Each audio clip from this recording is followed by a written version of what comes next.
O Senhor esteja convosco. Ele está no meio de nós. Proclamação do Evangelho de Jesus Cristo segundo Marcos. Glória a vós, Senhor. Naquele tempo, Herodes tinha mandado prender João e colocá-lo acorrentado na prisão. Fez isso por causa de Herodíades, mulher do seu irmão Filipe, com quem se tinha casado. João dizia a Herodes: não te é permitido ficar com a mulher do teu irmão. Por isso Herodíades o odiava e queria matá-lo, mas não podia.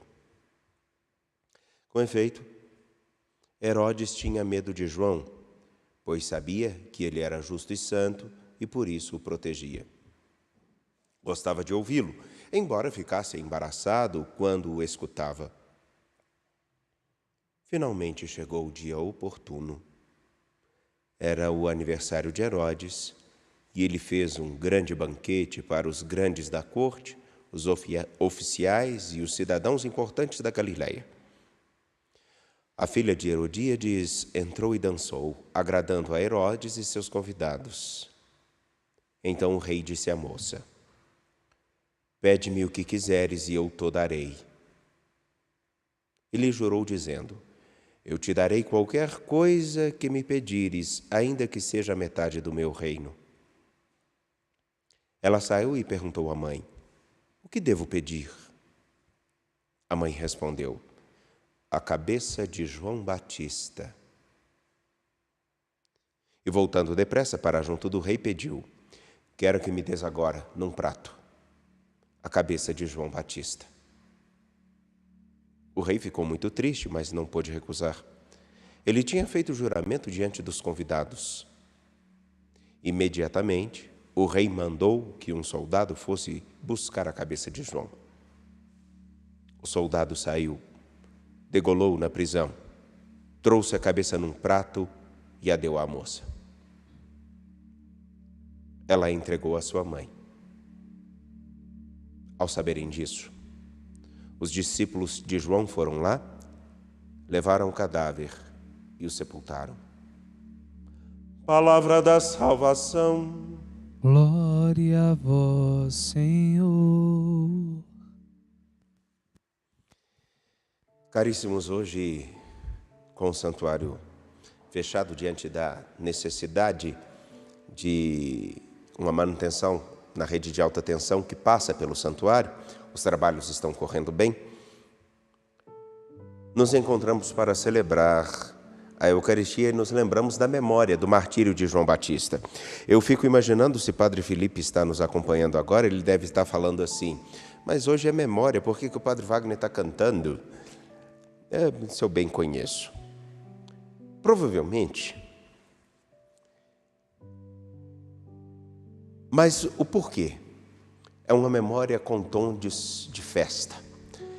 Festa porque ela toca naquilo que é algo inerente ao nosso batismo, à nossa pertença a Jesus Cristo. E por isso festa. Permitam-me dizer. Primeira coisa, esclarecer. Na Bíblia, existe quando nós começamos a estudar a Bíblia, existem algumas coisas chamadas de tipos. Então, por exemplo, quando eu quero dizer que o Felipe, que está tocando agora o teclado, é um tipo de... Como é que é o nome daquele tecladista famoso, pianista famoso brasileiro? João Carlos Martins. João Carlos Martins, o que tem um problema nas... O Felipe é um tipo de João Carlos Martins. Ou então dizer que a Luzia é um tipo de sacristão de Roma. Eu estou querendo dizer o quê? Aquela pessoa, ela carrega traços que nos lembram de alguém que tem uma outra habilidade similar àquela. Então, na Bíblia, existem os tipos que anunciam ou lembram outra pessoa. Daí Jeremias é um tipo de João Batista. Vou explicar por quê, e um tipo de Jesus Cristo. Vou explicar. Olhem só, Jeremias, com o seu jeito de falar, ele fala sempre com um jeito choroso, reclamão. Porém, Jeremias é um profeta, um homem que passou pelas consequências de simplesmente dizer a verdade, de simplesmente assumir viver conforme a verdade. Sofre e é perseguido por aqueles que faziam parte do seu círculo de convivência. Jeremias é um homem, um profeta, que de antemão ele precisa ter a certeza: não tenhas medo,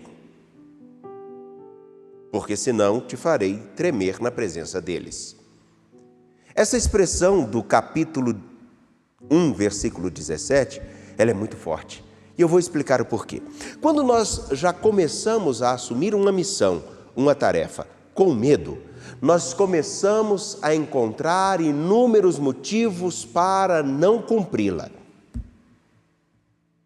É como se, por exemplo, me lembro quando uma pessoa foi nomeada, não aqui na nossa diocese, mas um exemplo lá do Nordeste, da região Nordeste, de um conhecido meu, em que ele recebeu o pedido do bispo para ir para uma comunidade grande, com grandes necessidades e com grandes desafios.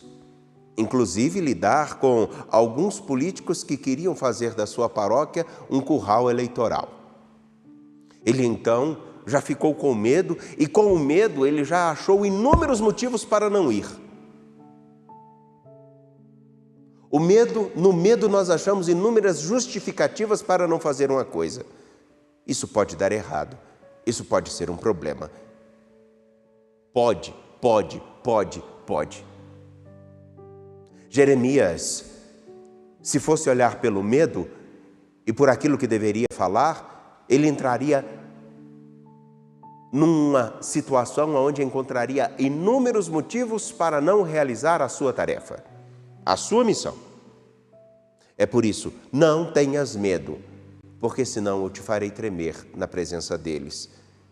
Quando colocamos os problemas e as dificuldades à frente daquilo que é a nossa missão e não assumimos o caminho com a confiança de que nosso Deus nos acompanha, sempre teremos um motivo para retroceder, sempre teremos um motivo para ficar onde estamos, sempre fugiremos.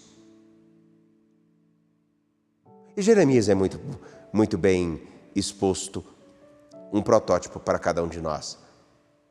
Porque quando colocamos o medo à nossa frente, nós sempre achamos um motivo e achamos alguma coisa que dará errado e nunca tentamos encontrar caminhos para acertarmos o passo, para continuarmos a caminhar, para falarmos o que é necessário, para fazermos o que é preciso. Jeremias anuncia um pouco daquilo que seria João Batista. Vejam que coisa. João Batista diz para Herodes, que é um homem poderoso, que não pode ficar com a esposa do seu irmão. E isso é um motivo para ele ser decapitado. Porque ele diz a verdade. Um homem que, antes de tudo, assume o seu papel, toma lugar na história, ocupa o lugar que lhe foi indicado. E ele, então, passa pelas consequências de viver com verdade e na verdade, na honestidade e na coerência. Ele anuncia um pouco daquilo que nosso Senhor Jesus Cristo também terá como consequência. João Batista, qual é a sua culpa? De ter dito a verdade sobre Herodes e Herodíades. Imagino se pudesse me encontrar com João Batista, eu perguntaria: Te arrependes? Acredito que a resposta seria não.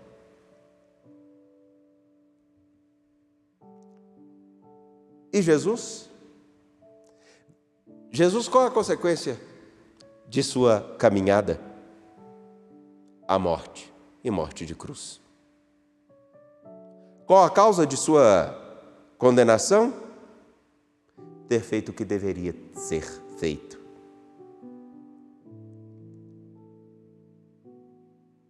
Ele foi antecedido por João no nascimento.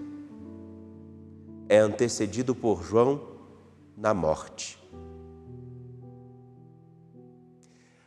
O jeito de agir de Jesus se assemelha tanto a de Jeremias como o de João, porque Jeremias sofre pela coerência com a verdade.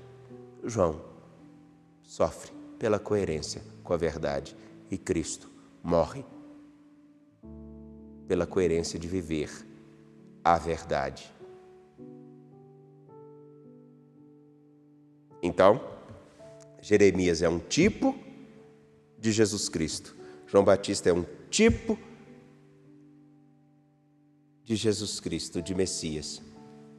Agora, esses tipos não terminaram. Eles ainda existem muitos por aí. Quisera Deus que todos os cristãos, aqueles inclusive que se arrogam e batem no peito, se acham mais justos do que todos os outros, estivessem dispostos a passar pela coerência da verdade e não colocassem o medo à frente de suas ações. Quisera Deus que antes das nossas ideologias, sejam elas quais forem, nós tivéssemos a coerência de, antes de tudo, procurar fazer com que a verdade, o bem, a justiça e o amor prevalecessem.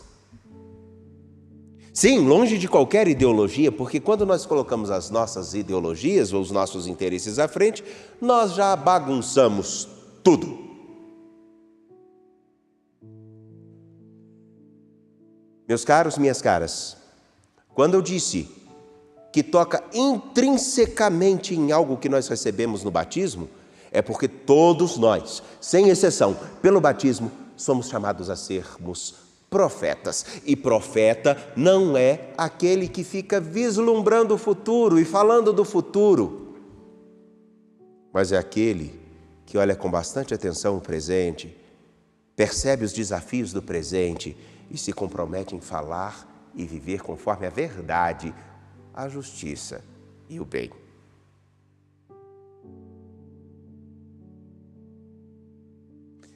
O martírio de João seria também uma indicativa do nosso martírio? Não que nós tenhamos que sair falando de qualquer jeito as coisas, mas quando nós estamos comprometidos com o que é correto, vivemos o que é certo, agimos de modo coerente, indicamos um caminho para outras pessoas. Em alguns casos, até elas nos perguntam: isso é correto? Não é preciso esfregar na cara de ninguém os seus erros. Não é preciso esfregar no rosto de ninguém, nem na frente de ninguém, o que ela faz de incoerência, porque a coerência em si já constrange. Não te é permitido, Herodes, ficar com a mulher do teu irmão. Isso constrange Herodes. No tempo presente, nós nos vemos um pouco atribulados e inquietos, porque diante de tantas correntes e de tantas reflexões ideológicas, nós deixamos de falar o que realmente é preciso.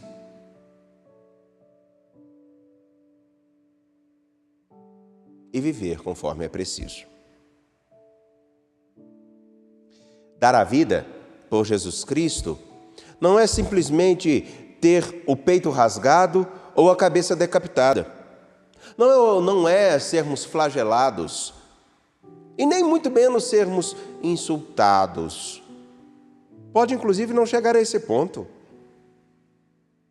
O dar a vida por Jesus Cristo, o martírio de cada dia, é fazer sempre o que é correto, se esforçar pelo que é correto, honrando a palavra de Deus e a própria palavra.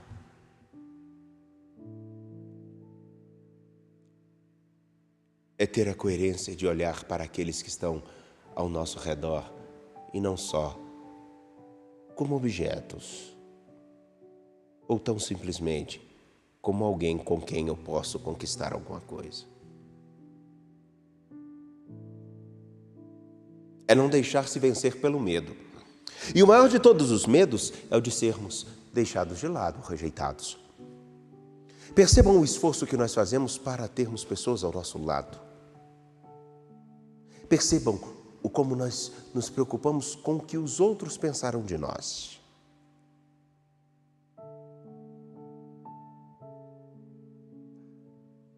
Percebam quais são os problemas atuais.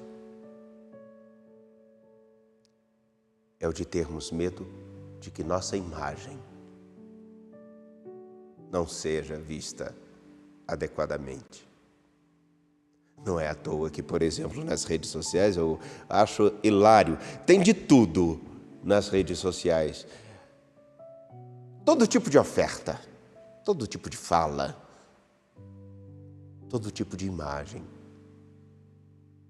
Poucos se preocupam em mostrar caminhos para outros. Me vejo assustado quando o dar a vida por Jesus Cristo não está vinculado ao fato de instruir os outros a caminharem com responsabilidade, na verdade. Mas me admiro daqueles que assumiram e fazem. Então, todos nós fomos chamados a sermos profetas aos moldes de Jeremias, aos moldes de João, e vivermos a vida de Cristo, que ilumina o mundo inteiro pela coerência, pela proximidade com a sua palavra. Agora me perdoe. Você está comprometido com isso? De deixar com que a palavra de nosso Deus te oriente e que o peso dessa palavra seja maior do que o medo de ocupar o lugar e fazer bem a tarefa que lhe foi atribuída? A exemplo desse padre que acabei de falar, ele teve somente um desafio, o maior de todos, no início de seu ministério: não se deixar vencer pelo medo, mas fazer bem o papel que lhe era confiado.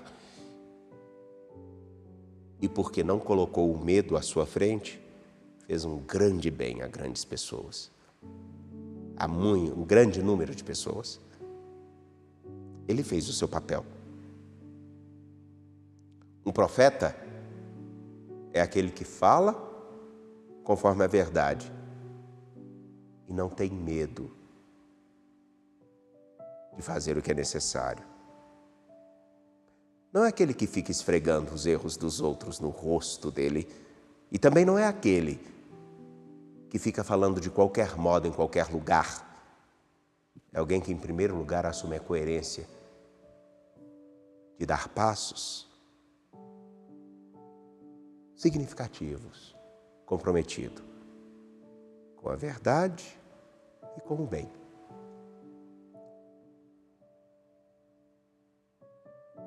Você está interessado nisso?